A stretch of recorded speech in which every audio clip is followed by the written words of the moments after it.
हुड्डा साहब हैं मेरे साथ। लगातार लोकसभा चुनाव चल रहा है, लगभग 2 चरण पूरे हो चुके हैं। अब तीसरे चरण में लोकसभा चुनाव की तैयारी है। हालांकि अब कयास ये लगाए जा रहे हैं कि 2 चरणों की जो वोटिंग हुई है उसमें बीजेपी को नुकसान हुआ है। विपक्ष लगातार यही आरोप लगा रहा है, कह रहा है बीजेपी का इस बार सुपड़ा साफ होने वाला है। सर क्या नाम है? चौधरी वीरेंद्र सिंह हुड्डा, राष्ट्रीय महासचिव, भारतीय किसान यूनियन, किसान सरकार, नेशनल कोऑर्डिनेटर, साझा किसान मजदूर मोर्चा। चुनाव चल रहा है, लोकसभा चुनाव। किसान हमने अभी देखा था शंभू बॉर्डर पर बैठे हुए थे काफ़ी टाइम से। एक 13 महीने के लंबे इंतजार के बाद पहले किसान वापसी गए। लगभग 700 लोगों की मौत हुई उसमें। अब आगे क्या रुख रहने वाला है किसानों का? लोकसभा चुनाव है। देखिए, किसानों को जब आंदोलन करना पड़ा, 3 काले कानून लेकर आया था, 750 किसानों की शहादत हुई थी। और मोदी जी ने वायदा किया था किसानों से एमएसपी खरीद गारंटी कानून व केस वापसी। किसानों पर जो केस दर्ज हुए थे वो केस वापस होंगे, लेकिन मोदी जी ने कोई वादा नहीं निभाया। ना एमएसपी खरीद गारंटी कानून बनाया, ना पूर्ण रूप से वो केस वापस हो लिए। अब फिर किसानों ने वहाँ फरवरी के अंदर जो है किसानों ने दिल्ली आना चाहा, लेकिन किसान को दिल्ली और हरियाणा के बॉर्डर पे रोक दिया गया। किसान वहीं बैठ गया। किसान वहाँ भी इन लोगों ने जो है न तरह तरह के अत्याचार किए हैं। एक हमारे किसान साथी शुभकर्ण सिंह और इसके अलावा और कई किसान साथी शहीद हो गए। अब 762 किसान शहीद हो चुके हैं। अब भारत के किसान ने फैसला कर लिया, किसान मजदूर ने, जहाँ जहाँ किसान का खून बहा, करनाल की सड़कों में खून बहा, हिसार में खून बहा, लखीमपुर खीरी में किसानों को गाड़ी के नीचे रौंदा गृह राज्य मंत्री अजय टनी मिश्रा की बेटी, वहाँ भी किसान को न्याय नहीं मिला। किसान ने फैसला कर लिया है, जो खून बहा ना किसान का, उस एक कतरे का हिसाब लेगा किसान। अब ये हमारे को दिल्ली नहीं आने दे रहे थे, अब आइए ना, गांव में किसान और मजदूर का राज है। हमारे सवालों का जवाब दें। जितने भाजपा के जो सांसद का चुनाव लड़ रहे हैं, कोई जवाब नहीं दे पा रहा, हिम्मत नहीं जुटा पा रहा गांव के अंदर घुसने की, और कोई जवाब नहीं दे पा रहा। किसानों का सवाल का जवाब नहीं, कोई विरोध नहीं कर रहा। किसान सवाल पूछ रहा उससे, आप हमारी बातों का जवाब दीजिए। बीजेपी सरकार लगातार एक आरोप लगाती है, ये किसान नहीं है, खालिस्तानी जैसे आरोप भी लगे हैं किसानों पर। कहते हैं कांग्रेस का चलाया हुआ एजेंडा, ये विपक्षी एजेंडा चलाते हैं, इनको बॉर्डर पर बिठाते हैं। किसान नहीं है, किसानों पर इतना समय नहीं है कि बॉर्डर पर 13-13 महीने तक किसान रुक जाए। देखिए, पिछले दिनों जब 13 महीने दिल्ली की रूहों पर बैठे, तब आतंकवादी, मवाली और पता नहीं किन किन चीज़ों से नवाजा था किसान को। तो किसान को वो सभी बातें याद हैं। अरे किसान को जो है ये आतंकवादी कहते हैं। किसान का एक बेटा तो धरती माँ का सीना चीर के 140 करोड़ लोगों का पेट भरता है। एक बेटा फौज में भर्ती होकर के और देश की रक्षा करता है। आज उसको ये आतंकवादी, उग्रवादी कहते हैं किसान के बेटे को। किसान आज जवाब मांगता है। किसान एक एक बात का हिसाब लेगा इनसे। किसान हिसाब तो लेगा, लेकिन आपने देखा जब 13 महीने का आंदोलन चला किसानों का, उसके तुरंत बाद उत्तर प्रदेश में चुनाव थे। उत्तर प्रदेश में बीजेपी के फेवर में रिजल्ट आया, उनके हौसले और बुलंद हुए। राकेश टिकैत पश्चिमी उत्तर प्रदेश से आते हैं, कह रहे थे कि बीजेपी को उखाड़ फेंकेंगे विधानसभा चुनाव में, लेकिन उनके फेवर में गया पूरा चुनाव।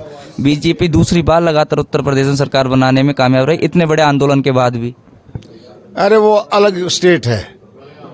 यहाँ तो 36 किसान आंदोलन में हरियाणा और पंजाब के किसानों ने रखी थी, और पूरे देश के किसान को जगाने का काम किया। हिंदुस्तान के 6,38,000 गाँव में हरियाणा और पंजाब के किसान ने अपनी आवाज़ पहुँचाई थी, और किसान जाग गया अब, क्योंकि केंद्र सरकार से लड़ाई है। और आज भी किसान और मजदूर लड़ाई लड़ रहा है।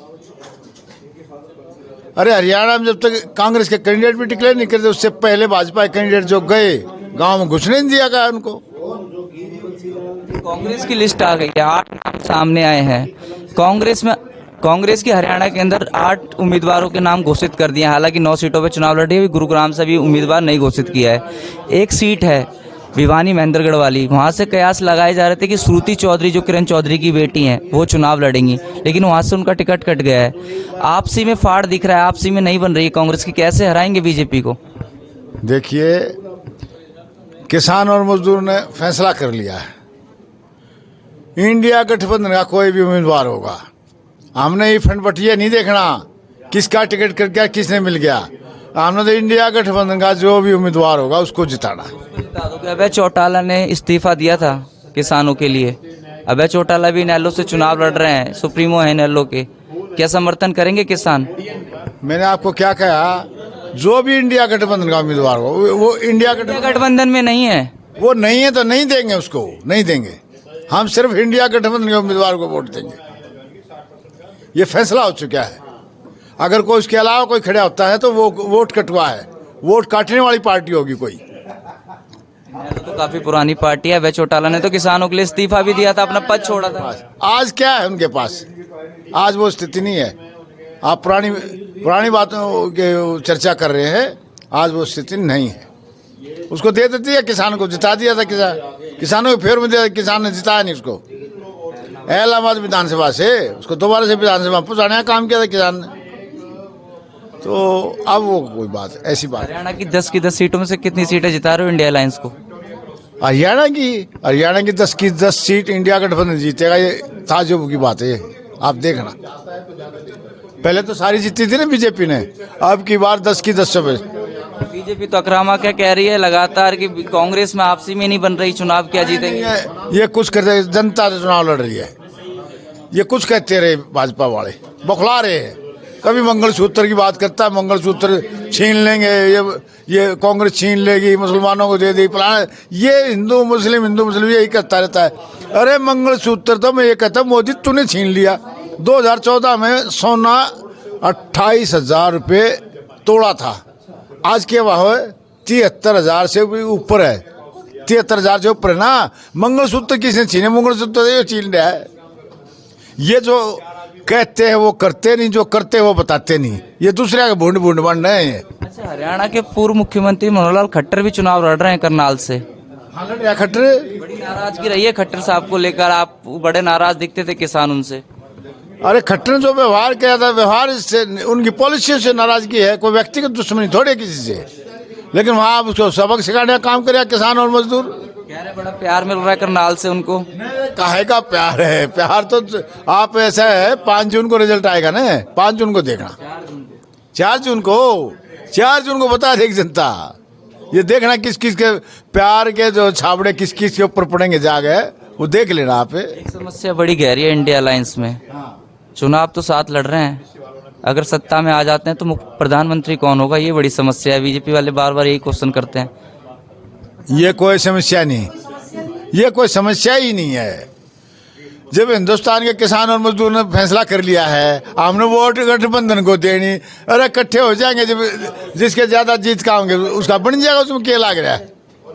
पर इस जालिम का इलाज बांधना, इसका तानाशाह जो है, इसका इलाज बांधना ही गुजराती बदमाशों का।